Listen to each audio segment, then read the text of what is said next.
미래통합당 장제원 의원이 문재인 대통령 신년사에 대해 신랄하게 비판했다고 하는데요. 문재인 대통령은 청와대 영빈관의 참모진과 함께 2018년 무술년 신년 기자회견을 진행했습니다. 한편 이날 200명 넘는 기자들이 참석한 신년 기자회견에서 문재인 대통령은 좋은 일자리 확대와 소상공인, 영세 중소기업 지원 등 경제적 문제에 집중하는 모습을 보였는데요. 신년 기자회견이 끝나고 자유한국당 소속 부산 사상구 장제원 의원은 페이스북 계정을 통해 오늘 문재인 대통령의 신년사를 들으니 올해 대한민국이 무척 걱정됩니다로 시작하는 글을 게시했다. 이어 장 의원은 문재인 정부에 대해 집권 초기부터 실패한 정권의 길로 접어든 모습입니다. 독선적 모습입니다. 라고 덧붙이기도 했습니다. 한편 장 의원은 이 같은 이유로 극단적인 포퓰리즘과 국회 협박, 협치 포기 등을 꼽았는데요. 이어 장 의원은 대통령의 한마디 한마디에 억억 소리가 납니다라며 한마디 한마디 할 때마다 국가 재정이 휘청휘청한다고 밝히기도 했습니다. 또 문 대통령이 부모님의 월급은 아랑곳하지 않고 뭉칫돈만 쓰려는 철없는 아들의 모습입니다라며 문재인 정부를 크게 비판하기도 했는데요. 한편 장제원 의원은 최근 금수저라는 곡을 발표한 래퍼 노엘, 장현중의 아버지로도 유명하기도 하죠. 장제원 의원은 지난해 2월 조건 만남, 미성년자 음주 논란에 휩싸인 아들 때문에 당 대변인직과 부산시 당위원장직을 내려놓은 바 있기도 한데요. 장현중, 노엘이 지난 공개된 힙합 플레이야 매콤한 라디오 H 노엘 편 클립에서 그를 둘러싼 학교 폭력과 일진 논란에 대해서 사실이 아님을 밝히며 논란을 일축시켰습니다. 장현중은 2분 남짓의 짧은 클립에서 학교 폭력을 한 적이 없다.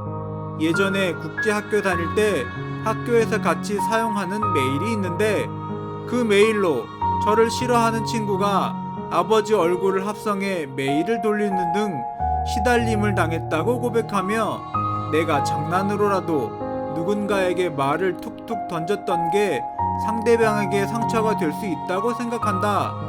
그런 친구들이 왕따 당했다고 생각한다면 정말 미안하게 생각한다며 사과를 했는데요. 또한 아버지인 장제원 자유한국당 의원과도 방송 이후 그동안 어쩔 수 없이 벽을 두었던 부자 간의 관계를 지금은 원만하게 잘 회복했다고 전하기도 했습니다. 장 씨는 지난해 9월 7일 새벽 서울 마포구의 한 도로에서 술에 취한 상태로 차를 몰다가 오토바이를 들이받은 혐의로 재판에 넘겨졌다. 당시 장 씨의 혈중 알코올 농도는 0.12%로 면허 취소 수준이었다. 장 씨는 사고 수습 과정에서 지인 A씨를 내세워 운전자 바꿔치기를 시도하고 보험사에 A씨가 사고를 냈다며 허위로 신고한 혐의도 받았다. 장 의원 아들의 피해자 회유 시도뿐만 아니라 장 의원이 직접 국회의원 신분을 이용해 사건을 은폐 및 무마시키려고 한 것은 아닌지, 사고 현장에 나타난 제3자가 누구인지 경찰은 철저하고 엄정한 수사를 해야 할 것.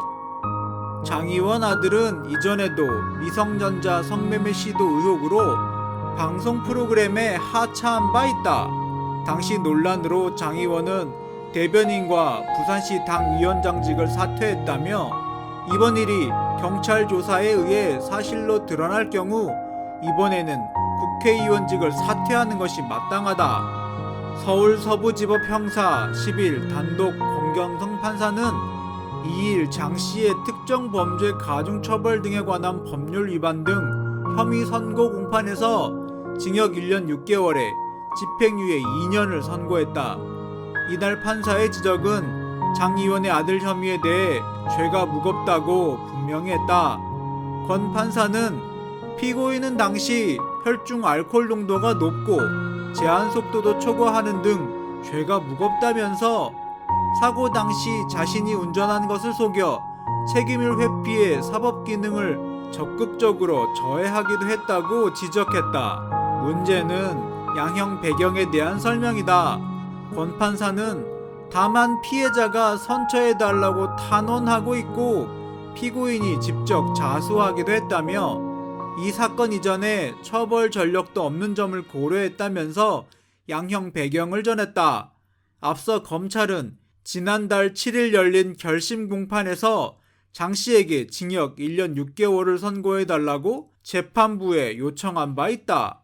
당시 검찰의 구형도 약하다는 지적들이 나왔다. 이날 법원의 선고 결과가 나오자 법원이나 검찰이나 제 식구 챙기기와 집단 이기주의로밖에 해석이 안 된다는 비판도 나온다. 사고 당시 경찰은 이날 장 씨를 불러 조사했고 장 씨 대신 운전했다고 주장했던 제3자도 입건해 수사했다. 민감용 경찰청장은 이날 서울경찰청에서 열린 기자간담회에서 경찰이 자료 등을 통해 확인 작업에 들어가니 여러 가지 것들을 고려해 자수하지 않았나 싶다고 말하기도 했다. 사고 당시 음주 추정 결과 장 씨의 혈중 알코올 농도는 0.12%로 당초 알려진 0.08보다 높아 면허 취소 수준이었던 것으로 확인됐다. 이 사고로 장 씨는 다치지 않았고 상대방은 경상을 입었다. 하지만 사고 이후 30분쯤 제3자인 김모 씨가 나타나 장 씨가 아닌 자신이 운전했다며 피해자에게 현장 합의를 시도했다. 장 씨는 이 과정에서 아버지가 국회의원이란 사실을 말한 것으로 알려졌으나 장제원 의원은 이에 대해 아니다라고 반박하기도 했다. 이후 장 씨는 어머니와 변호사를 대동하고 경찰에 자수해 자신이 운전했다고 시인한 것으로 알려졌다.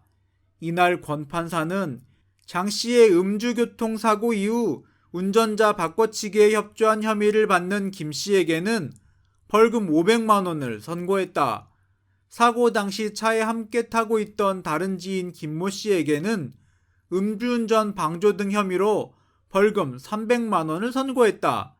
한편 트위터 아이디 문모모인 시민은 사법부 판결이 워낙 불공정해서 그닥 놀랍지도 않다. 지금 조주빈은 감형받으려고 밤성문을 엄청 쓴다던데 사법부가 범죄자 천국을 만들고 있다고 꼬집었다. 아이디가 류모모인 시민은 판사가 누구야? 적폐로 분류해야 되는 거 아니에요? 음주에 운전자 바꿔치기면 나도 집행유예 받으려나? 라는 쓴소리를 남기기도 했다.